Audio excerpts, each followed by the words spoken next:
Assalamualaikum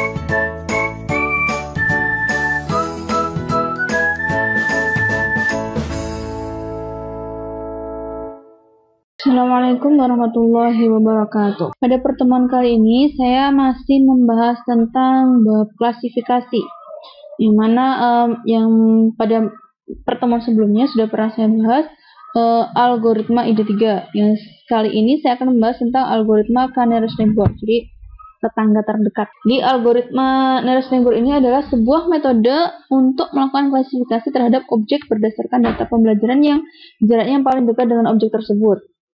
Jadi, nearest neighbor ini sendiri juga merupakan metode klasifikasi instant based, yaitu memilih satu objek latih yang memiliki sifat ketetanggaan atau neighbor yang paling dekat. Mencari tetangga terdekat. Nah, ilustrasinya seperti ini. Jadi nearest neighbor. Jadi ada data baru, dia lebih dekat ke kelompok 1 atau kelompok 2. Jadi kalau misalkan dia lebih dekat ke kelompok 1, maka dia masuk ke kelas kelompok 1, tapi kalau lebih dekat ke kelas kelompok 2 berarti dia masuk ke kelas 2. Kemudian sifat ketetanggaan. Jadi sifat ketetanggaan ini didapatkan dari perhitungan nilai kemiripan maupun ketidakmiripan. Tapi umumnya kalau di KNN itu sifat nilai kemiripannya atau biasa dengan nilai jarak, yaitu dengan biasanya Euclidean, Manhattan, Square Euclidean, dan lain-lain. Minkowski juga. Nah, kemudian KNN akan memilih ke tetangga terdekat untuk menentukan hasil klasifikasi dengan melihat jumlah kemunculan kelas dari kelas dalam ke tetangga yang terpilih. Kelas yang paling banyak muncullah yang akan menjadi kelas hasil klasifikasi. Jadi ini awalnya kita memilih K. K-nya itu adalah berapa tetangga terdekat yang kita pilih. Misalkan 10 tetangga terdekat. Kalau misalkan dari 10 tetangga terdekat yang kita pilih, misalkan kita kelas benar ya yang kita bicarakan, misalkan dari 10 tetangga terdekat yang kita pilih, 8 diantaranya itu adalah kelompok atau kelas 1. Berarti data baru kita itu mengikuti ke kelas 1 karena dari 10 tadi yang paling dekat itu adalah ke kelompok 1 atau kelas 1. Nah, untuk rumus jarak, ini rumus jarak, ada distance biasa, kemudian ada jarak Euclidean, kemudian ada jarak Manhattan, Minkowski, dan yang lain-lain. Tapi umumnya yang sering digunakan di kita itu adalah Euclidean. Bisa juga Manhattan, sama saja. Kemudian langkah-langkah untuk menghitungkan metode nearest neighbor, langkah-langkahnya yang pertama yaitu menentukan parameter K. Jadi jumlah tetangga paling dekat yang kita inginkan berapa, bebas itu. Kemudian yang kedua adalah menghitung kuadrat jarak Euclid atau query instance-nya masing-masing objek terhadap data sampel atau data baru diberikan. Nah, ini jarak Euclid ini bebas ya, bukan hanya jarak Euclid. Jadi penghitungan jarak yang saya bahas tadi ada 4 tadi yang saya contohkan. Ada 3 ya, Euclidean, Manhattan, Minkowski.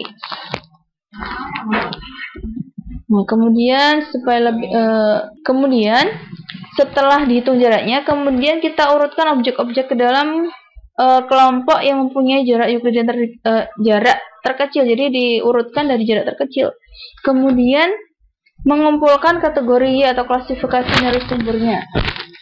Kemudian yang kelima, dengan menggunakan kategori nearest neighbor yang paling mayoritas, maka dapat diprediksi nilai query instant yang telah dihitung. Jadi seperti yang saya ilustrasikan di awal tadi, menggunakan kategori dari nearest neighbor. Kalau misalkan kita tadi pilih 10 nearest neighbor, berarti kalau misalkan 8 diantaranya itu ada kelompok 1, 2-nya ada kelompok 2, berarti otomatis karena mayoritasnya adalah kelompok 1, maka data baru tadi atau data sampelnya tadi masuk ke kelas 1. Kemudian supaya lebih mudah kita masuk ke contoh kasus ya. Jadi misalkan terdapat beberapa data yang berasal dari survei kuesioner dengan klasifikasi kualitas kertas tisu, apakah baik atau jelek. Dengan objek testing menggunakan 2 atribut, yaitu daya tahan terhadap asam dan juga kekuatan kertas. 2 atribut tadi disimbolkan dengan X1 dan X2. X1-nya adalah daya tahan asam, X2-nya adalah kekuatan. Kemudian klasifikasi objek baru atau Y-nya ini adalah berupa kelasnya, jadi baik atau jelek labelnya. Jadi di sini ada 8 data dengan 2 jenis kelas, jadi kelas baik atau jelek, atau label baik atau label jelek. Jadi setelah data tadi, kemudian kita punya data baru. Data baru ini adalah data yang kertas yang akan diproduksi misalkan, dengan nilai atribut kertasnya untuk X1-nya, ketahanan terhadap pesannya itu adalah 7 dan kekuatannya itu adalah 4. Jadi kalau untuk melakukan survei atau menyebar kuesioner itu kan pasti kita butuh biaya. Jadi tanpa harus mengeluarkan biaya untuk melakukan survei, kita juga dapat mengklasifikasikan atau menentukan kalau misalkan atribut X1-nya 7, atribut X2-nya 4, dia termasuk dalam kategori bagus atau tidak. Itu kita bisa menentukan berdasarkan data yang kita punya sebelumnya tadi. Dan pada pembahasan kali ini kita akan menggunakan algoritma KNN, Kardashev Board. Jadi langkah-langkahnya, yang pertama kita tentukan parameter K-nya dulu. Jadi K-nya itu adalah jumlah tetangga terdekatnya. Misalkan kita pilih 4. Bukan apa pilih 4, bebas. Untuk K-nya ini kita bebas. Jadi kalian bisa eksperimen mulai dari K 2, 3, 4, dan seterusnya. Nanti saya bahas di praktikum juga. Kemudian yang kedua yaitu menghitung kuadrat jarak atau menghitung jaraknya. Kebetulan di sini saya pakai Euclidean. Masing-masing objek terhadap sampel data yang diberikan. Jadi koordinat query instannya adalah 7,4. Jadi X1-nya 7, X2-nya 4. Di mana nilai tersebut berasal dari nilai atribut yang akan diproduksi. 7 sama 4 itu atribut dari kertas yang akan diproduksi. Nah, selanjutnya dihitung jaraknya masing-masing. Kebetulan jaraknya untuk data pertama, untuk jarak 7,4 dengan data pertama itu adalah akar 1, akar 10, akar 3, dan seterusnya sampai ini. Nah, setelah kita hitung jaraknya seperti ini, selanjutnya kita urutkan dari jarak terkecil, jadi dari akar 1, akar 2 yang kita urutkan per barisnya. Sehingga menjadi seperti ini. Akar 1, akar 2, akar 8, akar 9, akar 10, akar 13. Ini urutan terkecil pertama, kedua, ketiga, keempat, kelima, keenam. Kalau berdasarkan awal ini tadi, ini nilainya kalau misalkan X1, X2-nya X1-nya 8, X2-nya 4, berarti klasifikasinya bagus. X1-nya 6, X2-nya 5, klasifikasinya bagus juga atau baik. Nah, sedangkan tadi kita di awal, ini ya berdasarkan data tadi. Nah, sedangkan kita kan tadi memilihkannya itu adalah 4 kan? Berarti kita pilih 4 jarak terkecil pertama. Jadi mulai dari data 1, 2, 3, 4 baris ini yang kita perhatikan. Dari 4 baris ini, kalau kita perhatikan, ada 3 nilai baik, 1 nilai jelek.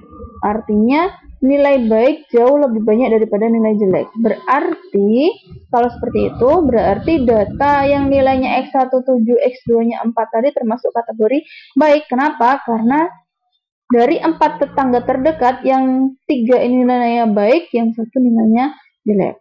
Karena baik lebih banyak, lebih mayoritas, berarti data baru tadi kita yang nilai X1-nya 7, X2-nya 4 itu termasuk dalam kategori baik.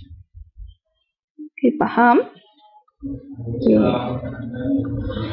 Semoga apa yang saya sampaikan bisa dipahami semuanya. Untuk praktikum lebih jelasnya kita bahas di video selanjutnya, yaitu di praktikum Kardashev Board.